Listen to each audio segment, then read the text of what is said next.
क्या बात है। आइए देखते हैं स्टूडेंट्स के कुछ unfiltered uncut queries from chapter number 1 chemical reactions and equation grade 10 topic number 1। Now the thing is कि ये है स्टूडेंट के बिल्कुल मन की बात, और अगर आपके मन में भी ऐसे ही सवाल उठते हैं, ऐसी क्वेरीज आती हैं, तो आप पढ़ सकते हैं मेरे साथ लाइव क्लासेस में, जहां पे हम इसी तरीके से पूरे साल पढ़ेंगे physics, chemistry and math. Okay, तो नाउ देखते हैं लाइव क्वेरीज क्या है स्टूडेंट्स की। नंबर 1 क्वेरी बोलती है रिएक्शन विएक्शन समझ नहीं आते। क्या बात है, आपने सीधा सीधा मन की बात बोल दी है कि रिएक्शन विएक्शन समझ में नहीं आते। काफियों की ये दिक्कत है। नंबर 2, ग्रेड 10 के पहले चैप्टर के पेज नंबर 2 में ही सारा कॉन्फिडेंस खत्म हो गया। इतनी जल्दी कॉन्फिडेंस मत खत्म करिए, आपके साथ है स्पीकिंग चॉक्स। लेकिन अनफिल्टर्ड क्वेरी का अवार्ड जाता है इस क्वेरी को, जहां पे इस बच्चे ने लिखा है केमिस्ट्री और मेरी दोस्ती नहीं हो रही, प्लीज करा दो। आप करा सकते हो।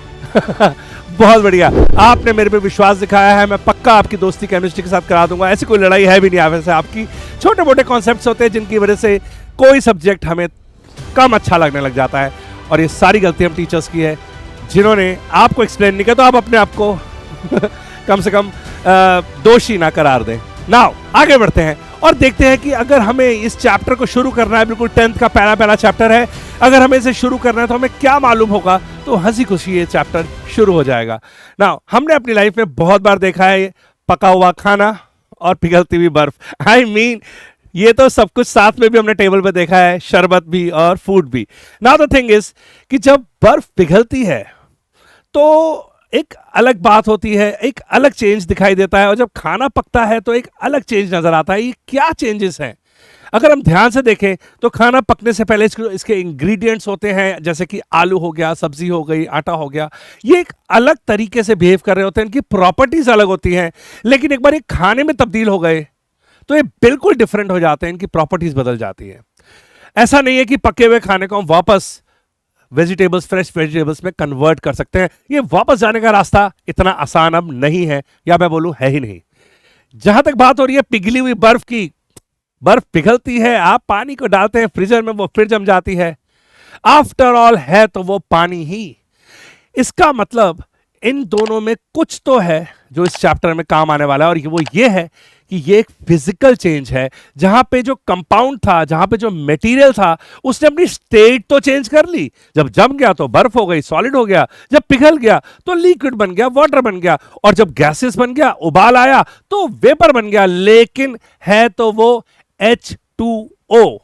तो यहां पे लिख सकते हैं हम कि ये H2O है, चाहे ये आइस हो, चाहे ये वाटर हो, चाहे ये स्ट्रीम हो, ये है तो आफ्टर ऑल H2O। ये है सॉलिड फॉर्म, ये है लिक्विड फॉर्म, और ये है गैसियस फॉर्म। तो ये फॉर्म्स के बीच में चेंजेस कर रहा है, लेकिन ये है H2O। जहां तक हम खाने की बात करें, बदल जाता है, बिल्कुल बदल जाता है। जो पहले था अब वो नहीं है। और भी एग्जांपल्स हमने लाइफ में देखे। रस्टिंग देखी हमने सबसे ज्यादा, जो लोहे में ब्राउन कलर के फ्लेक्स बन जाते हैं मॉइस्चर और एयर की वजह से। रस्ट आयरन नहीं होता है, आयरन रस्ट नहीं होता है। Chemically they are absolutely different. तो जहां पे चेंजेस कुछ ऐसे आ जाएं जो वापस ना आए, केमिकली वो सब्सटेंस ही चेंज हो जाए, मदर फादर मतलब पेरेंट सब्सटेंस से उसका कोई लेना देना ना हो, बिल्कुल डिफरेंट हो। जैसे कि हाइड्रोजन जलता है, ऑक्सीजन जलाती है, लेकिन दोनों को मिला के बना हुआ पानी ना जलता है ना जलाता है। क्या बात है, तो शेर की तरह साउंड किया। नाउ द थिंग इज कि ये सारे चेंजेस हैं केमिकल चेंजेस, ये सारे चेंजेस हैं फिजिकल चेंजेस, जिसके बारे में हम पढ़ने वाले हैं। और आपको जो टेंशन हो रही है ना, उसके लिए तो बिल्कुल चिंता मत करिए, एक्टिविटीज से टेंशन हो रही है। मैं जानता हूं स्टूडेंट्स को एक्टिविटीज बहुत खतरनाक लगती है। एक तो एनसीईआरटी में एक्टिविटी में कुछ कुछ बोला होता है, ज्यादा एक्सप्लेनेशन नहीं होती है, और अगर टीचर उसे ना समझाए तो बच्चों के लिए वो एकदम ब्लू बॉक्स बन के रह जाते हैं, जिसके अंदर की बात उन्हें समझ में नहीं आती। हम करेंगे एक्टिविटी का एक सेंटर कॉर्नर, जिसमें हम लोग सारी एक्टिविटी डिस्कस करेंगे, तो बिल्कुल चिंता करने की बात नहीं है ना। आगे बढ़ते हैं। आपकी दोस्ती केमिस्ट्री से नहीं हो पा रही है, उसका एक खास रीजन मैं आपको बताता हूं, और वो है वैलेंसीज। अगर आपको वैलेंसीज समझ में आ जाए तो जो पहली क्वेरी किसी बच्चे ने पूछी थी, रिएक्शन विएक्शन समझ में नहीं आते, रिएक्शन विएक्शन समझ में ना आने का मुख्य कारण है वैलेंसीज का ना पता होना। नाउ यहां पे हम देख सकते हैं हाइड्रोजन के आगे H+ लिखा हुआ है, सोडियम के आगे Na+ लिखा हुआ है, सिल्वर के आगे Ag+ लिखा हुआ है। ये क्या है? ये है एटम्स जिन्होंने इलेक्ट्रॉन लूज कर दिया है, तभी उसके ऊपर पॉजिटिव चार्ज आया है, इनको बोलते हैं कटायंस। और ये देखिए chlorine Cl minus, bromine Br minus, ये है एनायंस, नेगेटिवली चार्ज आयंस, और ये है पॉजिटिवली चार्ज आयंस। नाउ अगर आपको केमिस्ट्री से दोस्ती करनी है तो पहले आपको सारे के सारे एलिमेंट्स से दोस्ती करनी पड़ेगी। फर्स्ट 20 एलिमेंट्स आपको बाय हार्ट याद होने चाहिए। अगर ग्रेड 10 की बात करें तो आगे जाके तो पूरा पीरियोडिक टेबल ही आपको समझ में आ जाएगा। लेकिन hydrogen, helium, lithium, beryllium, boron, carbon, nitrogen, oxygen, fluorine, neon, sodium, magnesium, aluminium, silicon, phosphorus, sulphur, chlorine, argon, potassium, calcium, ये आपको एज इट इज टिप्स पे होना चाहिए। चाहे आप इसको रोज बोलिए सुबह से शाम तक, लेकिन आपको एक एक एलिमेंट का एटॉमिक नंबर, मास नंबर, बल्कि जितना ज्यादा अच्छे से उसको समझ सकें, उसकी वैलेंसीज, उसकी वेरिएबल बैलेंसेस, ये आपको याद करनी होगी। नाउ द थिंग इज कि इन वैलेंसीज को देखिए, ये जो पॉजिटिव वाले हैं या मैं बोलूं कटायंस हैं, ये इलेक्ट्रॉन डोनेट करना चाहते हैं, देना चाहते हैं। इनके आउटरमोस्ट शेल में एक्स्ट्रा इलेक्ट्रॉन है, इलेक्ट्रॉन निकलते ही इनकी आउटरमोस्ट ऑक्टेट कंप्लीट हो जाएगी और ये हो जाएंगे सेटिस्फाइड एंड स्टेबल। ये देगा एक, ये देगा एक, एक एक एक एक एक, दो दो दो दो दो दो दो, तीन तीन। आयरन के केस में आप देख सकते हैं 2 और 3 दोनों एग्जिस्ट करते हैं। फेरस, फेरिक, ये बाद में बात करेंगे डिटेल में, लेकिन अभी ये समझना होगा कि ये सारे जो दे रहे हैं, अब इमेजिन करिए कि ये रुपीस दे रहे हैं, कॉइन्स दे रहे हैं। हाइड्रोजन के पास 1 रुपये का कॉइन है, कॉपर के पास 2 रुपये का कॉइन है, कैल्शियम के पास 2 रुपये का कॉइन है, जिंक के पास 2 रुपये का कॉइन है, आयरन के पास 2 रुपीस का कॉइन भी है, कुछ आयरन के पास 3 रुपीस का कॉइन भी है। 3 रुपीस का कॉइन होता नहीं है, लेकिन मानना पड़ेगा ये सब उस कॉइन को लेना चाहते हैं। क्लोरीन को 1 रुपये चाहिए, ब्रोमीन को 1 रुपये चाहिए, ऑक्सीजन को 2 रुपीस चाहिए। अब आप खुद सोचिए, मैग्नीशियम 2 रुपीस देना चाहता है और ऑक्सीजन 2 रुपीस लेना चाहती है, ये दोनों अगर आमने सामने आ जाए तो बात ही क्या है। क्या बात है।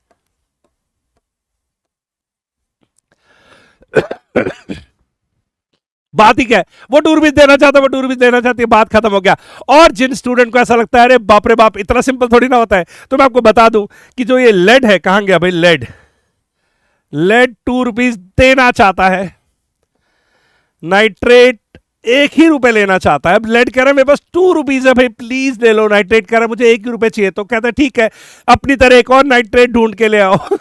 2 नाइट्रेट मिल जाएंगे, मैं सबको दे दूंगा। तो लेड, नाइट्रेट होल ट्वाइस, तो ये 2 नाइट्रेट, इससे 2 रुपए ले लेंगे, खत्म काम, एक एक अपने आपस में बांट लेंगे। इतना सिंपल है ये। लेड नाइट्रेट, पोटेशियम, पोटेशियम के 1 रुपए देने का बहुत मन है, आयोडीन को 1 रुपए लेने का मन है। इनमें दोस्ती होने के लिए चाहिए क्या, बस आमने सामने और बॉन्ड बन जाएगा। तो अगर आपको वैलेंसीज अच्छे से समझ में आती है तो केमिस्ट्री से दोस्ती दूर नहीं। और दोस्तों जो आपने क्वेरी पूछी है उसका जवाब है चेंजेस। यस, हमें समझना होगा चेंजेस। पहले 2 पेज में जो बोरिंग लगा है वो बोरिंग नहीं है यार, केमिस्ट्री बहुत इंटरेस्टिंग है। रिएक्शंस के बारे में, हमारे आसपास इतने रिएक्शंस होते हैं, हम कैंडल को जलता हुआ देखते हैं, हम फूड जो खाते हैं उसे डाइजेस्ट होता हुआ देखते हैं इन द सेंस की महसूस करते हैं, और बहुत कुछ हम अपने आसपास देखते हैं। सारे के सारे केमिकल चेंजेस है। दूध खराब हो जाता है, जैसे कि नजर आ रहा है यहां पे दूध खराब हो चुका है, अब वो स्मेल कर रहा है, अब वो कभी भी वैसा फ्रेश मिल्क नहीं हो पाएगा। ये देखिए इसमें रस्ट लग गया है, अब ये कील वैसी नहीं रही जैसे ये फ्रेश थी, मतलब आयरन चेंज हो गया है किसी नए सब्सटेंस में, खाना बन चुका है। तो ये है केमिकल चेंजेस, केमिकल चेंजेस। तो न्यू सब्सटेंस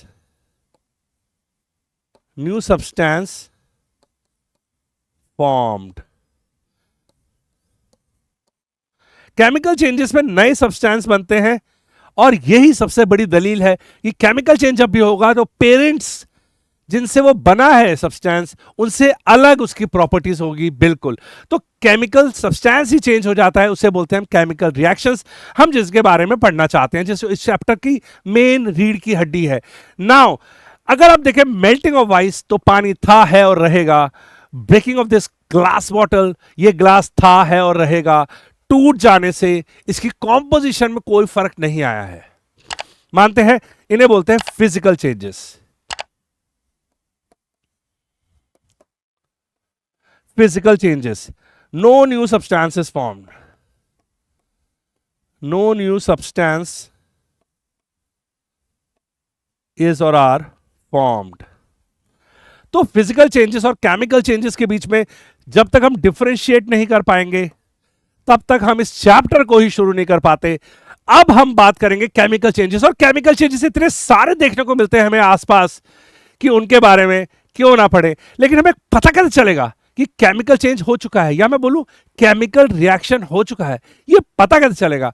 तो पता चलने के लिए आइडेंटिफिकेशन ऑफ केमिकल रिएक्शन समझना होगा, यानी कि होता क्या है, क्या चेंजेस नजर आते हैं, हमें क्या दिख जाता है, हम कैसे पता लगा लेते हैं कि केमिकल रिएक्शन हो गया।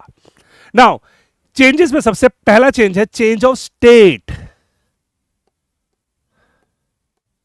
Change of state, state change हो जाती है, सॉलिड से लिक्विड, लिक्विड से गैस, गैस से सॉलिड, कुछ कुछ होता है। स्टेट की चेंज होना एक बहुत ही बड़ा आइडेंटिफिकेशन मार्क है कि केमिकल रिएक्शन हुआ है। कई जगहों में आपने देखा वैक्स है, जल रही है, पहले सॉलिड थी, फिर लिक्विड बनी, फिर वेपर बन के उड़ गई, तो ये हुआ चेंज इन स्टेट। तो बर्निंग ऑफ कैंडल आप इसका एग्जांपल ले सकते हैं, बर्निंग ऑफ कैंडल इसका एग्जांपल ले सकते हैं, बर्निंग ऑफ कैंडल। नाउ और क्या हो सकता है, और भी कई तरीके के चेंजेस आ सकते हैं, जैसे कि formation of precipitate. Formation of precipitate मतलब अचानक दो ट्रांसपेरेंट से लिक्विड आपने डाले और उसमें कुछ कुछ सॉलिड पार्टिकल आ गया, अरे बाप रे बाप फॉर्मेशन ऑफ पीपीटी।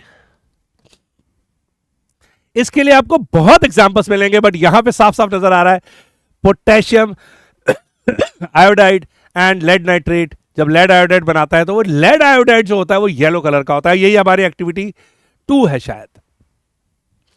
तो एक्टिविटीज से बिल्कुल घबराना नहीं, अभी हम एक्टिविटीज के बारे में बात करेंगे, लेकिन अभी हम देख रहे हैं कि what are the identification of chemical reaction. तो नंबर 1 आया change in state, formation of PPT. ना यहां पे ये भी तो नजर आ रहा है कि ये दोनों कलरलेस थे और एकदम से येलो कलर आ गया एकदम, तो चेंज इन कलर भी है, चेंज इन कलर। तो एक ट्रांसपेरेंट चीज अचानक से येलो हो गई तो चेंज इन कलर हो गया। हमारी आंखें देख के बोलेगी कि भाई कुछ हुआ, कुछ नया बना, क्योंकि पहले वाले का तो कोई कलर था नहीं। अब जो कंपाउंड बना है वो येलो कलर का है, जो कि है lead iodide.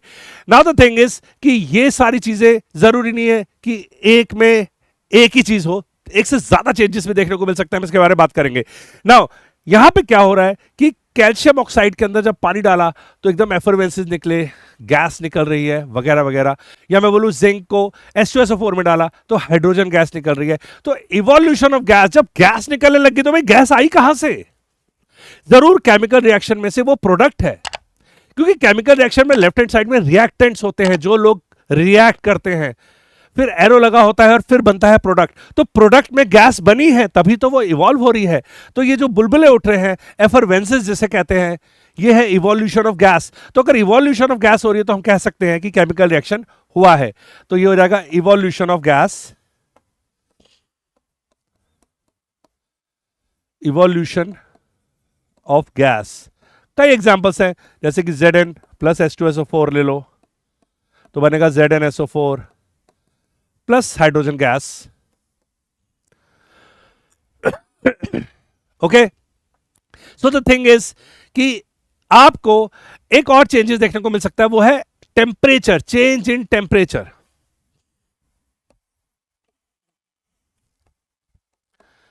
Change in temperature, कोई भी एक्सोथर्मिक रिएक्शन ले लीजिए, कोई भी कंबशन का रिएक्शन ले लीजिए, आपको चेंज इन टेम्परेचर नजर आएगा, मतलब टेम्परेचर बढ़ेगा या घटेगा। तो जब टेम्परेचर बढ़ता है तो इसका मतलब हीट इवॉल्व हो रही है। अब आप अगर एक वैक्स को जलाएंगे, कैंडल को जलाएंगे तो ऑब्वियसली हीट इवॉल्व होगी। या मैं बोलूं मिथेन गैस जो आपके घर में आती है, पाइप्ड नेचुरल गैस, या सिलेंडर में जो होती है ब्यूटेन, उसमें जब आप तीली लगाते हैं तो वो जलती है गैस और वो हीट प्रोड्यूस करती है जिससे हम अपना खाना पकाते हैं। सो द थिंग इज कि चेंज इन टेम्परेचर भी सबूत है कि केमिकल रिएक्शन हुआ है। अब देखिए कि कई बार मिक्स भी होता है, जैसे कि यहां पे साफ नजर आ रहा है हमें कि भाई गैस निकल रही है लेकिन चेंज इन टेम्परेचर भी हो रहा है। भाई गैस के साथ साथ हीट भी बढ़ रही है, राइट। यहां पे देखिए, यहां पे प्रेसिपिटेशन हो रहा है, लेकिन कलर भी चेंज हो रहा है। हो सकता है टेम्परेचर में भी कोई चेंज आए। यहां पे बर्निंग ऑफ कैंडल में टेम्परेचर का चेंज आ रहा है, स्टेट का चेंज भी आ रहा है। तो जरूरी नहीं है कि इनमें से कोई एक ही एट ए टाइम चेंज आपको नजर आए जब केमिकल रिएक्शन होता है, एक से ज्यादा भी नजर आ सकते हैं, है ना। इंटरेस्टिंग। ये एनसीईआरटी के सेकंड पेज पे दिया हुआ है। और अब बारी उस चीज की जो सबसे ज्यादा तंग कर रही है मेरे स्टूडेंट्स को, और वो है एक्टिविटी शैक्टिविटी। सर एक्टिविटी शैक्टिविटी का कॉर्नर है, वहां पे बिल्कुल चिंता मत करिए, हम सारी की सारी एक्टिविटी के बारे में बात करेंगे ताकि आपकी चिंता हो जाए हमेशा के लिए खत्म। एक्टिविटी 1.1 एनसीईआरटी में जो दी हुई है वहां पे लिखा हुआ है 2 mg plus O2 gives 2 MgO। Balancing के बारे में थोड़ी देर में बात करेंगे, लेकिन 2 mg plus O2 gives 2 MgO दिया किस पर्पस से है? ये दिखाने के लिए दिया है कि भाई 2 mg मैग्नीशियम प्लस ऑक्सीजन। समझ में नहीं आ रहा? अरे यार वैलेंसी 2 प्लस, इसको 2 रुपए देने हैं, 2 रुपए लेने हैं। जिसको 2 रुपए देने हैं, जिसको 2 रुपए लेने हैं, आराम से MgO बना देंगे, कोई चिंता की बात नहीं है। लेकिन यहां पे हो क्या रहा है, एक एक्सपेरिमेंट भी करके दिखाया गया जहां पे मैग्नीशियम रिबन या मैग्नीशियम वायर को जलाया और डैजलिंग लाइट के साथ जलता है। बल्कि यहां पे मैग्नीशियम रिबन के ऊपर एक लेयर जम जाती है मैग्नीशियम ऑक्साइड की, उसको रब करके निकालना पड़ता है। इसके ऊपर एक क्वेश्चन भी है एनसीईआरटी में, और रब इसलिए करना पड़ता है क्योंकि वो है मैग्नीशियम ऑक्साइड, जो कि एक कवरिंग लेयर है, जिसको बोलते हैं कि वो एक्चुअली में वो कोरोड हुआ है, कोरोजन, बट वो हेल्पफुल है। उसने एक बाहर एक लेयर जमा दी है मैग्नीशियम ऑक्साइड की, जिसकी वजह से मैग्नीशियम एक्सपोज्ड ही नहीं है, तो हमें उस लेयर को उतारना पड़ता है। और फिर जब हम आग लगाते हैं तो एकदम डैजलिंग व्हाइट लाइट के साथ वो ऑक्सीजन के साथ रिएक्ट करता है। और नीचे चाइना डिश रखी हुई है जिसके ऊपर वो गिरता है पाउडर बनके, जो कि है मैग्नीशियम ऑक्साइड। तो बेसिकली ये बताया जा रहा है कि ठीक है, आग लगाई, टेम्परेचर बढ़ा, देखो पाउडर बन गया, वगैरह वगैरह वगैरह। तो एक्टिविटीज इतनी मुश्किल भी नहीं है। अगर मैं दूसरी एक्टिविटी की तरफ देखूं तो लेड नाइट्रेट, बच्चों को बहुत तकलीफ होती है इसके फॉर्मूले को याद करने के लिए, बट बहुत ही सिंपल सी बात है। इसको देना है 2 रुपीज, डोनेट करना चाहता है, और इसको चाहिए 1 रुपी। तो ऑब्वियसली PbNO3 होल ट्वाइस है, ताकि 2 रुपीज दे और ये 1 रुपी करके 2 लोग आपस में बांट लें। Now lead nitrate plus potassium iodide जब मिक्स करते हैं तो लेड आयोडाइड बनता है, जिसका कलर येलो है। अब अगर लेड आयोडाइड का कलर येलो है तो वो अलग से नजर आएगा, और वो PBT है, प्रेसिपिटेट है, मतलब दोनों लिक्विड थे, अब वो छोटे छोटे छोटे छोटे छोटे सॉलिड पार्टिकल्स है जो कि हमें नजर आ रहे हैं। और पोटेशियम नाइट्रेट का कोई कलर नहीं है, इसलिए वो इसके अंदर चुपचाप मिक्स्ड है, कहीं दिखाई नहीं दे रहा। ये है हमारी एक्टिविटी 1.2।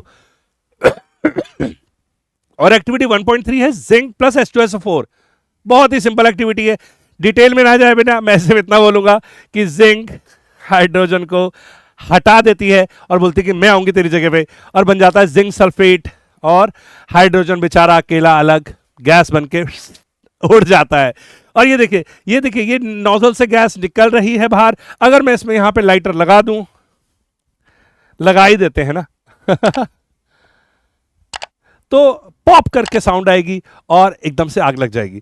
तो ये हमें पता चल रहा है कि भाई जिंक प्लस सल्फ्यूरिक एसिड को जब मिलाते हैं तो zinc sulphate plus hydrogen gas evolve होती है। तो ये है एक्टिविटीज, इतना टेंशन मत लीजिए।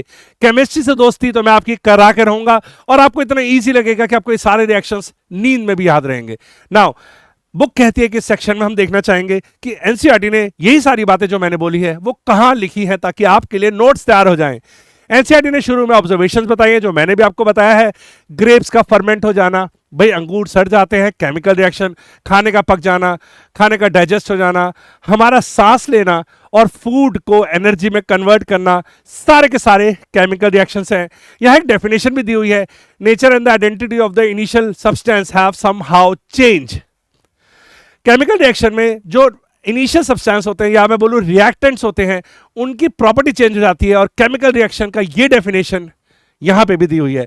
उसके बाद एक्टिविटी 1 जहां पे 2 mg plus O2 gives 2 MgO हम पढ़ चुके हैं।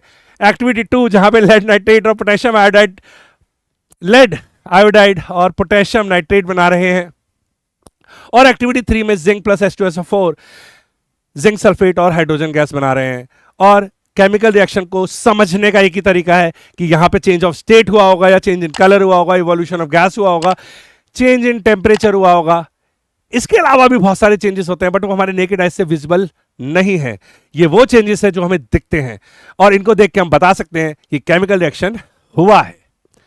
ये है आपका पहला टॉपिक। आई होप बहुत मजा आया होगा आपका अपनी क्वेरी का जवाब देख के, और करते रहिए आप सेल्फ स्टडी और बनते रहिए futuristic independent learner speaking chalks के साथ। और जो भी हमने लिखा है, अगर आपको वो नोट्स के रूप में चाहिए तो वो भी आपको मिल जाएगा। यहां पे चैप्टर शुरू हो रहा है और हम शुरू कर रहे हैं ग्रेड 10। तो आप बने रहिए स्पीकिंग चॉक्स के साथ, क्योंकि स्पीकिंग चॉक्स आपको बनाएगा फ्यूचरिस्टिक इंडिपेंडेंट लर्नर। सारे के सारे नोट्स इस क्यूआर कोड में है, स्क्रीनशॉट लीजिए, स्कैन करिए और मजे करिए। मैं मिलता हूं आपको नेक्स्ट क्वेरी के साथ।